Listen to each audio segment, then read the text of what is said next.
জুলাই বিপ্লবের ভিতর যে ফ্যাসিস্ট হাসিনা সরকারের যেমন পতন হয়েছে, তার লেজুড়দেরও সেরকম পতন হলো, কিন্তু দুর্ভাগ্যজনক হলেও সেটি হয়নি, না প্রশাসন থেকে না স্বার্থশাসিত সংস্থাগুলোর থেকে। বাংলা একাডেমি যে পুরস্কার ঘোষণা করেছে সেটা কেবল নিন্দাজনকই নয়, আমি মনে করি তারা গত 15 বছর ধরে যে আবর্জনাদের পুরস্কৃত করেছে, সমস্ত পুরস্কার বাতিল করতে হবে, এই দাবি আমার। এই দাবি আমি মনে করি সংগ্রামী সকল মানুষের।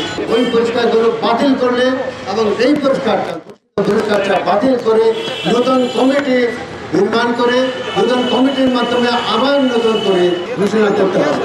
তা না হলে আমরা আমাদের প্রকৃত সাহিত্যের যারা সৃজনশীল মানুষ, মননশীল মানুষ, তাদেরকে আমরা পুরস্কৃত করতে পারব। আমাদের আসতে হয়েছে, আমরা আসতে বাধ্য হয়েছি। ছাত্র জনতার রক্তের উপরে দাঁড়িয়ে আমাদের সাংস্কৃতিক লড়াইয়ের যে অগ্রযাত্রা, আমাদের শ্রদ্ধেয় আজম ভাইয়ের প্রতি আমরা পূর্ণ সমর্থন, পূর্ণ আস্থা রেখেছিলাম, কিন্তু উনি সেই আস্থার দাম দিতে পারেনি। ওনার মনে রাখা দরকার ছিল হাজার হাজার ছাত্র জনতার রক্তের উপরে দাঁড়িয়ে সাংস্কৃতিক বিপ্লবের যে প্রতিশ্রুতি উনি করেছিলেন, সেখানে তিনি পুরোপুরি ব্যর্থ হয়েছেন। সংস্কৃতি সার্বভৌমত্ব, সেই সংস্কৃতি নিয়ে আপনারা যদি এই তামাশা করেন, এই প্রহসনের খেলা খেলেন, আমরা অবশ্যই সেটা শক্ত হাতে প্রতিহত করব। যেভাবে আমরা শেখ হাসিনাকে, যেভাবে আমরা স্বৈরাচারের সমস্ত দুষ্কর্মের প্রতিহত করেছি রাজপথে, আপনাদের কেন বলতে হচ্ছে এত দিন পরে, এত মাস পরে ফ্যাসিবাদ মুক্ত করেন বাংলা একাডেমি?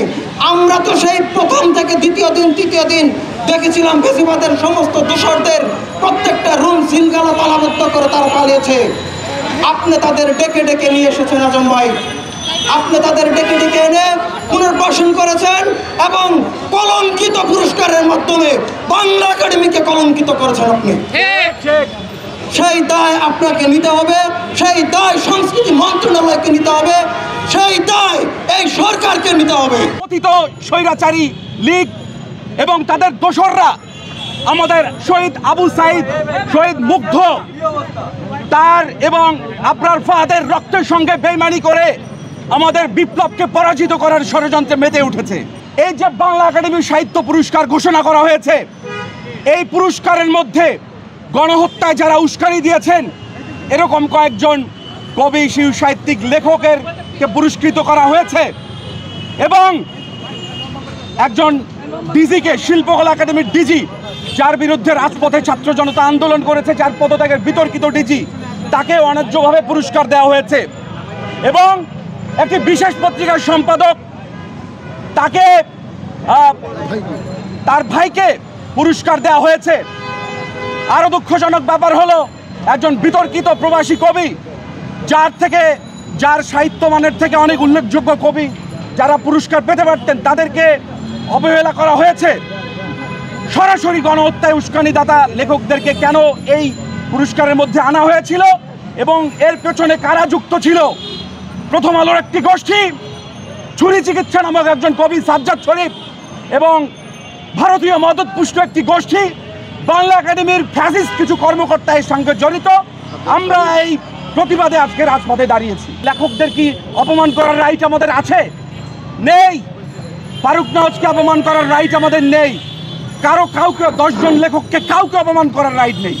আমরা ভিন্ন মত পোষণ করতে পারি, লালন করতে পারি, কিন্তু কেন তাদেরকে নির্বাচন করা হলো এবং বাংলা একাডেমির গঠনতন্ত্র সেটা মানা হয়নি এই নির্বাচনের পেছনে।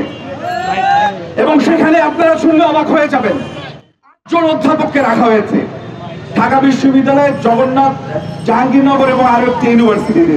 এখন অধ্যাপকরা সাহিত্যের কি বুঝবেন? বাংলা একাডেমির গঠনতন্ত্রকে হেলা করা হয়েছে এবং একটি বিশেষ পত্রিকার সম্পাদকের ভাইকে যে পুরস্কার দেওয়া হয়েছে, কোনো ফেলো তার নাম প্রস্তাব করেনি। সেই নামটি কিভাবে এলো আমরা বাংলা একাডেমির কাছে জানতে চাই। আমরা সংস্কৃতি উপদেষ্টা মোস্তফা সরোয়ার ফারুকীকে বলতে চাই, আপনি আপনার স্ট্যাটাসে বলেছেন যে আমরা হস্তক্ষেপ করি না, তাহলে আপনি কেন পুরস্কারের যে বাদ দেওয়া হয়েছে সেই ঘোষণাটা আপনি কেন দিয়েছেন? কেন আপনার মন্ত্রণালয়ের নাম এখানে আছে? এবং এই যে সংস্কৃতি জগতে এত অনাচার অন্যায় এবং ফ্যাসিবাদী পুনর্বাসন চলছে, এর মূল হোতার নাম আপনাদের ঘোষণা করতে চাই। মোস্তফা সরোয়ার ফারুকী থেকে শুরু করে শিল্পকলার ডিজি সৈয়দ জামিল আহমেদ, এই রকম ফ্যাসিস্টদের নির্বাচন করছে আমাদের উপদেষ্টা আসিফ নজরুল। আসিফ নজরুলের ছত্রছায়ায় এই সংকট সৃষ্টি হয়েছে বন্ধুগণ। আসিফ নজরুল যে কয়টা পদে জাগিয়ে বসিয়েছে তাদের 90% সরাসরি ফ্যাসিস্ট এবং ফ্যাসিস্টের দোষর হিসাবে পরিণত হয়েছে। আমাদেরকে হুমকি দেওয়া হয়েছে যে তুমি বিরোধিতা করছো, কি প্রমাণ? আমরা ভিডিও বক্তব্য দিয়েছি, সৈয়দ জামিল গণ অভ্যুত্থানের বিরুদ্ধে বক্তৃতা করেছে, এরপরও কোনো ব্যবস্থা নেওয়া হয়নি। তাকে, সেই বিতর্কিত সৈয়দ জামিলকে, যার কোনো ফোকলোরের অবদান নেই, যিনি নাটকের মানুষ, ফোকলোর নিয়ে কোনো কাজ করেননি, একটি ইংরেজি বই লিখেছেন, একটি ইংরেজি বইয়ের লেখার কারণে তাকে কিভাবে বাংলা একাডেমি পুরস্কার দেওয়া হয় আমি জানতে চাই।